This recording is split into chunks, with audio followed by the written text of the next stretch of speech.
Right. Vijayanand గారు. So, BJP కేవలం మత విద్వేషాలను రెచ్చగొట్టే దానిపైనే ఆధారపడి నడుస్తుందనేది గ్రోక్ వెల్లడి చేసినటువంటి సమాచారం.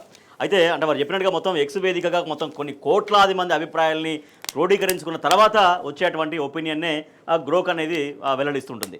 ఇది బీజేపీకి ఎంత ఇబ్బంది అనేది ఆల్రెడీ మనం చూస్తున్నాం. ఆల్రెడీ గ్రోక్ గో బ్యాక్ అంటే ఉద్యమాలనే బీజేపీ నాయకులు చేస్తున్న పరిస్థితి.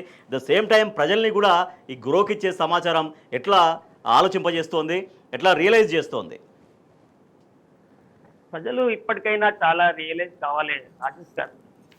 అంటే వాస్తవంగా ప్రజలకి వాళ్ళు ప్రచారం చేసిన ఇంతకాలం వాట్సాప్ యూనివర్సిటీలలో ఫేక్ ఐడీలు పెట్టుకొని చేసినటువంటి ప్రచారాలు కొంత రాజకీయ పరిజ్ఞానం ఉన్న వాళ్ళకి కొంత అవగాహన ఉన్నది, కానీ కొద్దిగా వృద్ధులు ఈ మధ్య అందరూ కూడా సెల్ ఫోన్ పెట్టుకొని యూట్యూబ్లు ఇవి చూస్తూ ఉంటారు కనుక మొత్తం చరిత్రనే తప్పుగా మార్చి అనేక రకాల ప్రచారాలు చేసి ప్రజలని వాళ్ళ మానసికమైనటువంటి భావోద్వేగాలకు లోనయ్యేటట్టు చేసి ఇప్పటిదాకా గడుచుకుంటూ వచ్చారు.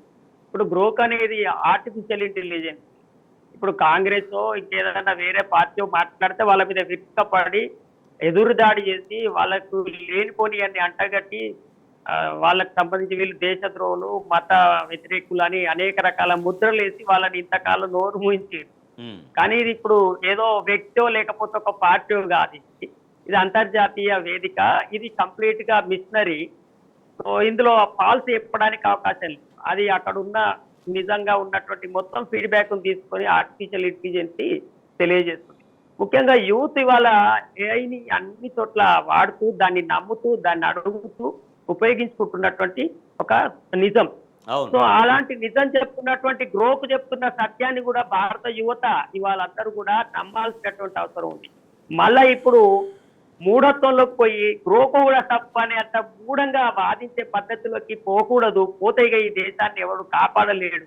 కాబట్టి ఇవాళ ఎన్నట్టున్నా సత్యం తెలుస్తుంది. కానీ ఇంతకుముందు మీరు హెడ్లైన్స్ లో చెప్పినట్టు ఒక్కసారి ఓటు వేస్తే 5 ఏళ్ళు శిక్ష అని కేటీఆర్ గారు నిన్న అన్నదాన్ని మీరు ఇంతకుముందు ఉటంకించారు. అవును. సో ఇవాళ అట్లా తప్పుడు ప్రచారాలు నమ్మో ఇంకోటి చేతో ఏదో కారణం చేత ఒక్కసారి పడే శిక్ష చాలా భయంకరంగా ఉంటది. ఇవాళ వాస్తవంగా నూతన సంస్కరణలు వచ్చిన తర్వాత భారతదేశంలో వచ్చినటువంటి పురోగతిని వాడుకొని 10 ఏళ్ళు గిట్ట మంచి ప్రభుత్వం పరిపాలించుంటే భారతదేశం ఇంకా చాలా గొప్పగా పురోభివృద్ధి చెందేటువంటి అవకాశం ఉండింది. ఇవాళకి మంచినీళ్లు లేవండి. మంచినీళ్లు లేక ఒక స్త్రీ బావిలో దిగి తవ్వుతుంటే ఇది భారత స్త్రీ గొప్పతనం అని ఫోటోలు పెడుతున్నారు తప్ప ఈ దేశంలో నీళ్లు లేక స్త్రీలు బావిలో దిగి తవ్వుతున్నారా? ఎంత దుఃఖమైన ఈ దేశం. ఇక్కడ ఎవరు మనుషులు పరిపాలిస్తున్నారా, రాక్షసులు పరిపాలిస్తున్నారా అని ఎవరు ప్రశ్నిస్తలేరు.